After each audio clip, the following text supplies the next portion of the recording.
Assalamualaikum warahmatullahi wabarakatuh. Alhamdulillahirrabbilalamin. Selamat pagi, selamat siang, selamat sore anak-anak semua kelas 7.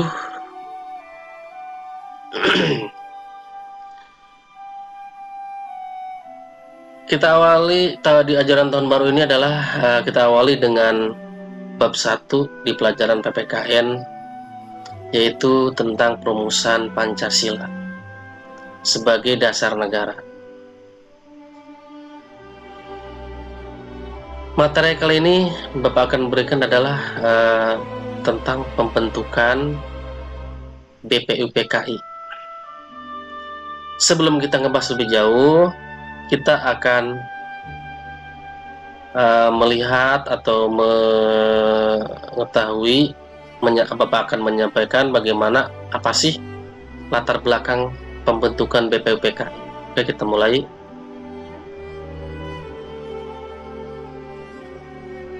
Nah, di sini namanya adalah latar belakang. Latar belakang itu adalah dasar atau apa sih yang menyebabkan BPUPKI atau BPUPKI itu apa sih, kan? Ya. Oke, kita lanjut. Yang melatar belakangi adalah Jepang mulai menguasai wilayah Indonesia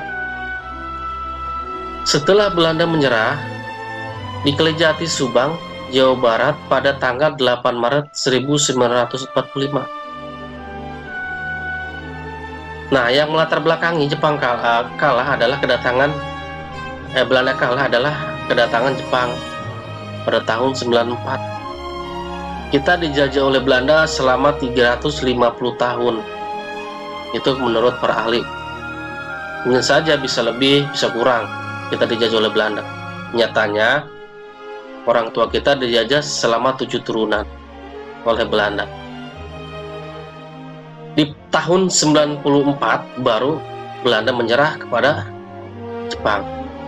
Kedatangan Jepang semula disangka baik oleh bangsa Indonesia karena banyak semboyan yang mengumandangkan Jepang seperti Jepang pelindung Asia atau Jepang pemimpin Asia dan Jepang cahaya Asia. Ini yang menarik simpati bangsa kita.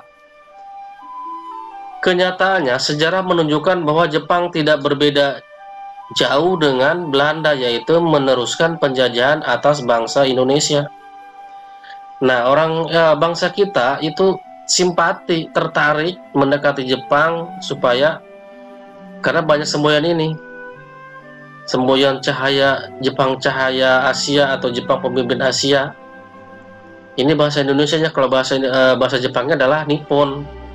Nippon Asia. Nippon itu adalah bahasa Indonesia pemimpin atau cahaya Asia, yang tujuannya adalah mempropaganda supaya bangsa-bangsa Asia, terutama Asia Tenggara, supaya tunduk kepada Jepang. Kenapa?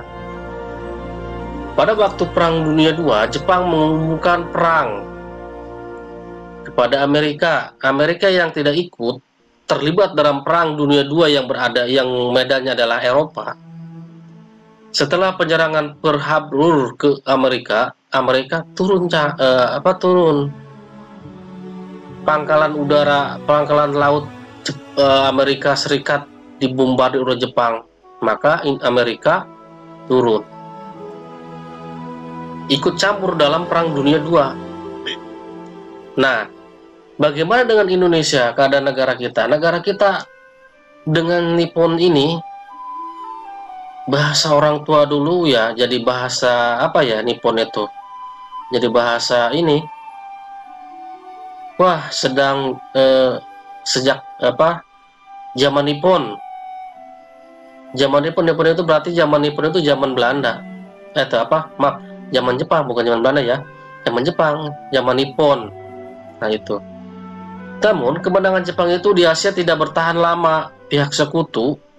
Nah, ini pihak sekutu itu adalah sekutu adalah gabungan dari negara-negara ketika Perang Dunia Kedua. Inggris, Amerika, Belanda.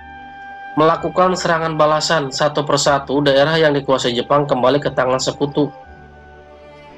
Melihat hal itu, pada peringatan pembangunan Jawa Baru tanggal 1 Maret 1945, Jepang membentuk Zokurinzu Zumbi Chokosai atau Badan Penyelidik Usaha-Usaha Persiapan Kemerdekaan Indonesia, atau bahasa Indonesianya adalah BPUPKI, yaitu untuk menyelidiki usaha persiapan kemerdekaan Indonesia. Melihat gelagat Jepang ini mau kalah dalam Perang Dunia II, Jepang berjanji akan memberikan kemerdekaan kepada bangsa Indonesia.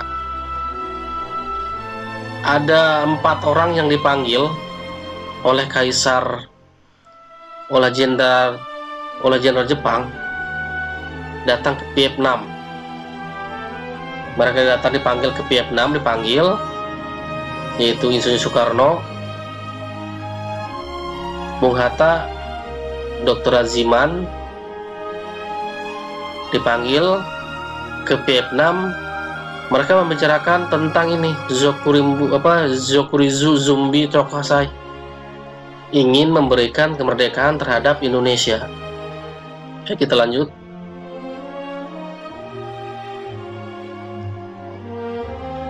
Nah, setelah mereka pulang dari sana,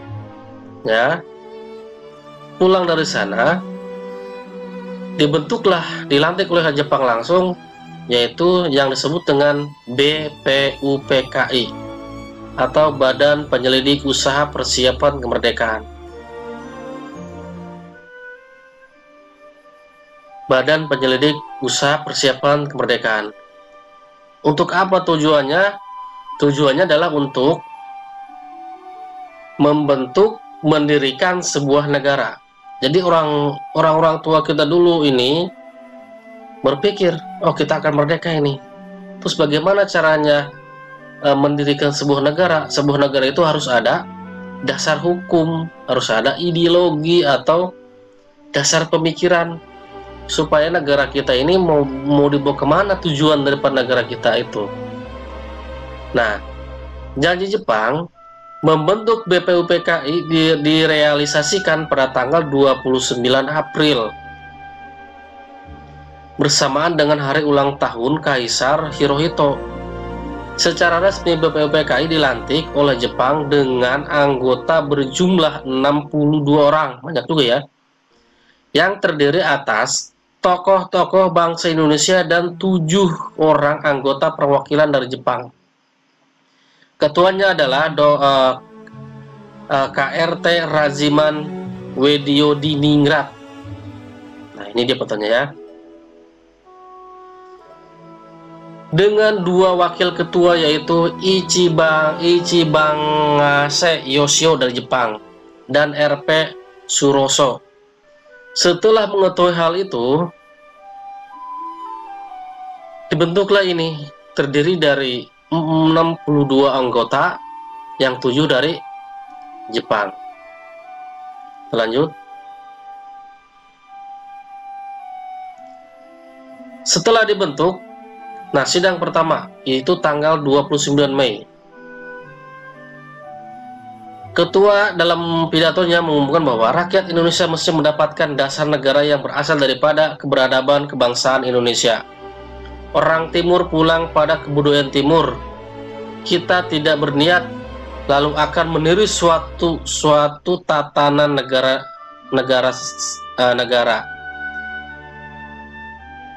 Negeri haram kita bangsa Indonesia masuk yang beradab dan berkebudayaan beribu-ribu tahun umurnya.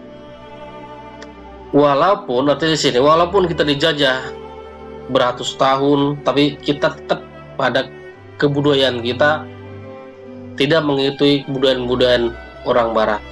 Itu yang disampaikan setelah sidang, sebelum sidang dimulai. Dalam sidang dimulai,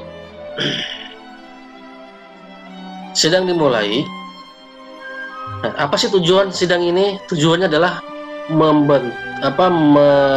membentuk sebuah ideologi negara. Rapat dulu, kita ingin membuat negara.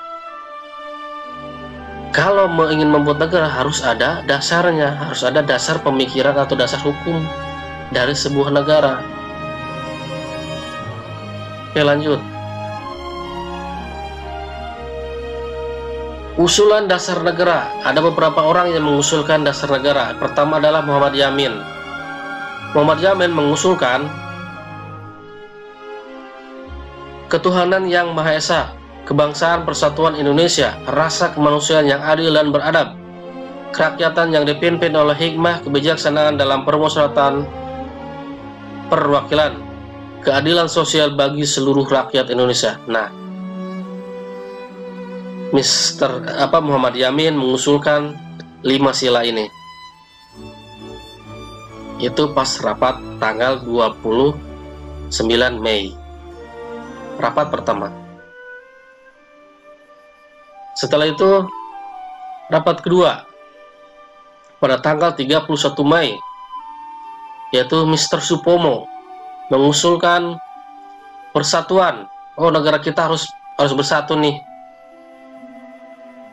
Jelas negara kita harus bersatu. Yang kedua, kekeluargaan. Ya, kekeluargaan. Karena kita saudara, dari Sabang sampai Merauke bersaudara. Yang ketiga, keseimbangan. Musyawarah, keadilan rakyat kita merata, tidak boleh tebang pilih, tidak boleh terus berdasarkan musyawarah. Jelas kita musyawarah. Keseimbangan lahir batin, kekeluargaan, persatuan. Lanjut. Di tanggal 1 Juni, Insinyur Soekarno mengusulkan kebangsaan, internasionalisme atau pri-kemanusiaan, mufakat atau demokrasi, kesejahteraan sosial, ketuhanan yang berkebudayaan. Nah, Insinyur Soekarno mengusulkan 5 sila ini. Nanti dari 3 orang ini digodok oleh panitia usulan.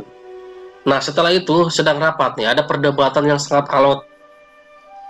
Yang namanya juga lagi musyawarah, lagi berdebat. Pada akhir masa persidangan pertama, Ketua BPUPKI membentuk panitia kecil bertugas untuk mengumpulkan usulan para anggota yang akan dibahas pada masa sidang berikutnya. Panitia kecil ini beranggotakan 8 orang di bawah pimpinan Soekarno dengan anggota terdiri dari Ki Bagus Hadi Kuesomo,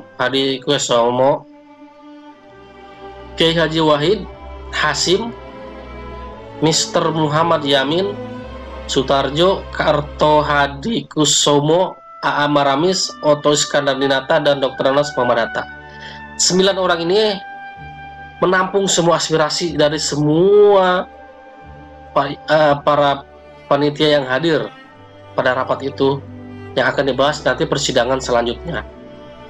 Banyak terjadi perdebatan yang ini pengen seperti ini, yang ini pengen seperti ini, negara kita yang ini dan seperti ini.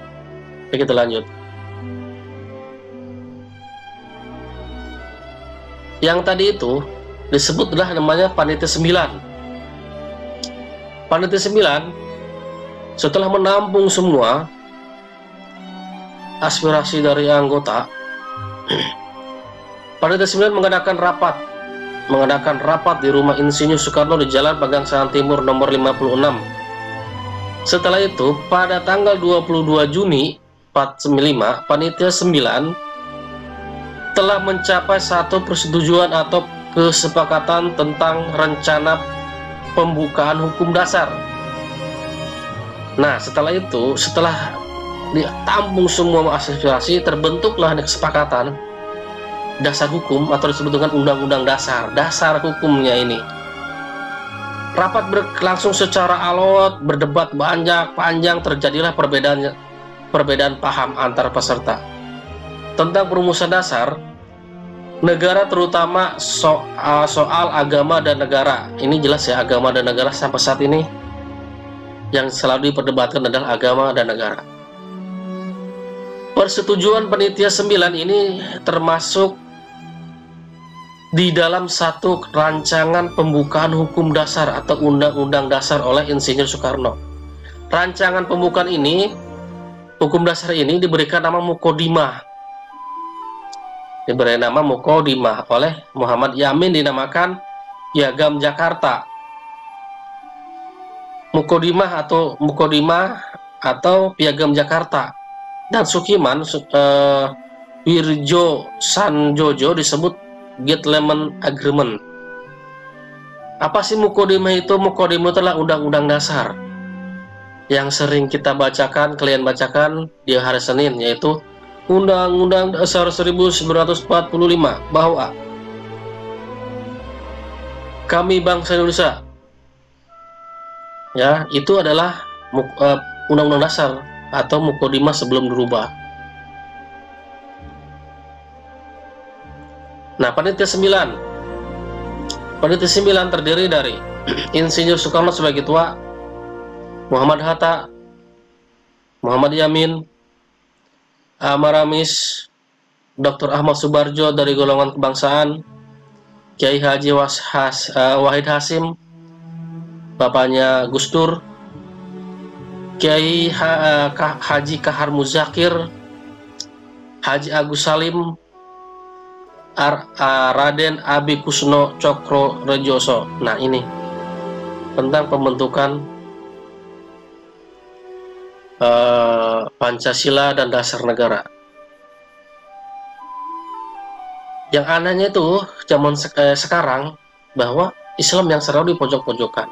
Tapi siapa sih yang pendiri negara ini? Ya, pendiri negara kita, para kiai, Kiai Hasim Wahid, Kiai Jakarta, Kiai Haji Agus Salim, mereka itu para kiai ikut mendirikan negara ini, membentuk Pancasila yang sekarang Pancasila ya sebagai dasar negara yang kita kenal, yang kita bacakan tiap upacara. Inilah mereka yang merumuskan Pancasila, usulan dari 3 orang tadi, ya, Insinyur Soekarno, Mr. Supomo, dan Muhammad Yamin. Lanjut.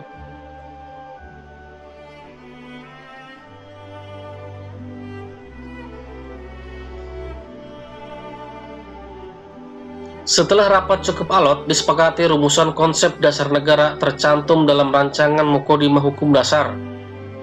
Naskah ini memiliki dasar persamaan dengan permukaan Undang-Undang Dasar.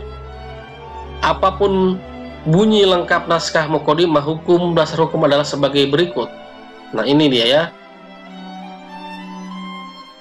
Bahwa sesungguhnya kemerdekaan itu adalah hak segala bangsa, dan oleh karena itu, sebab itu maka penjajahan di atas muka dunia harus dihapuskan karena tidak pri kemanusiaan dan pri keadilan. Nah, ini undang-undang dasar yang kita baca setiap hari Senin dalam upacara. Ini adalah dasar hukum negara kita, yaitu Undang-Undang Dasar setelah Pancasila. Naskah Mukodimah ini ditandatangani oleh 9 anggota, dikenal dengan Piagam Jakarta atau Jakarta Charter. Yang tadi adalah Piagam Jakarta. Ya, panitia kecil penyelidik usul-usul berkeyakinan bahwa Mukodimah dapat menghubungkan antara persatuan paham-paham yang ada di kalangan anggota BPUPKI.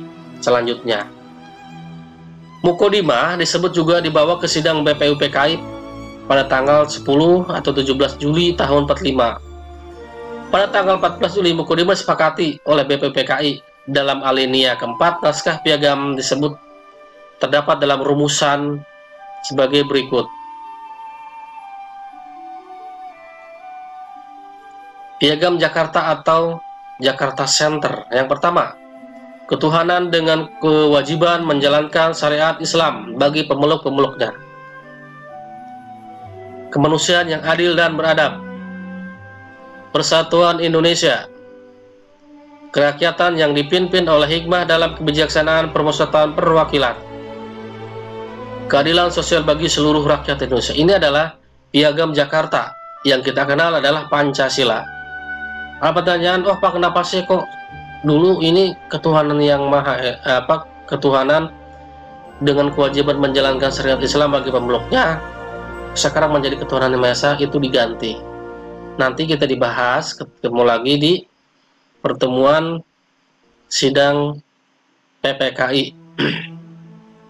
Rumusan dasar negara tercantum dalam naskah Piagam Jakarta tersebut dalam sidang PPKI tanggal 8 Agustus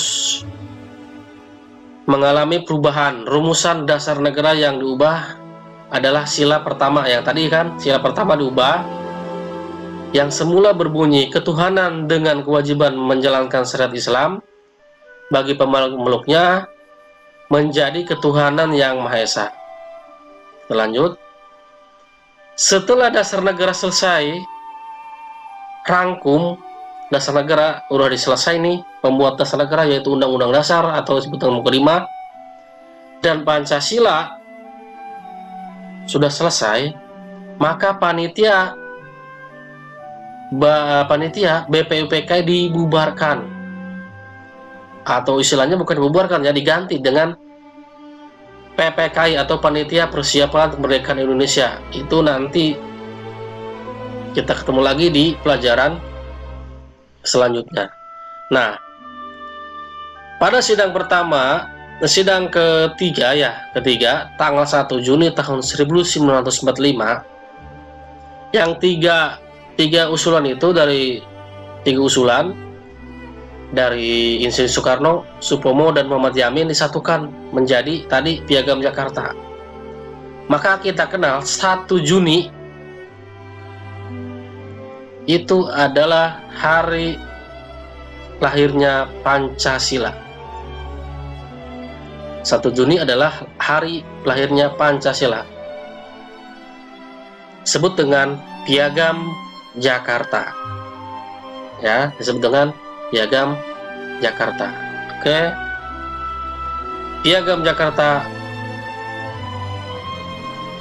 pembukaan undang-undang atau Pancasila adalah Piagam Jakarta, menjadi dasar negara kita, yaitu Pancasila atau ideologi negara kita. Itulah orang tua kita dulu, bagaimana cara mereka mendirikan negara kita tercinta ini, dengan berbagai macam rintangan yang alot, perdebatan, mau dibawa kemana tujuan negara kita ini, mau bentuk seperti apa negara kita seperti ini. Jadi semuanya telah dipikirkan oleh orang tua kita, dasarnya mau kayak gimana, tujuannya mau kayak apa, dan semua hukumnya ini harus mencakup semua rakyat Indonesia, karena rakyat Indonesia adalah bermacam-macam suku, bangsa, dan agama. Semuanya harus mengena. Inilah bagaimana orang tua kita membentuk sebuah dasar hukum yang merangkul semua unsur, baik unsur agama, budaya, sosial. Ya. Oke, sampai di sini penjelasan saya. Mudah-mudahan bermanfaat dan paham. Kita ketemu lagi di materi selanjutnya, bab 2. Materi selesai. Oke, sampai di sini. Kurang lebih mohon maaf. Assalamualaikum warahmatullahi wabarakatuh.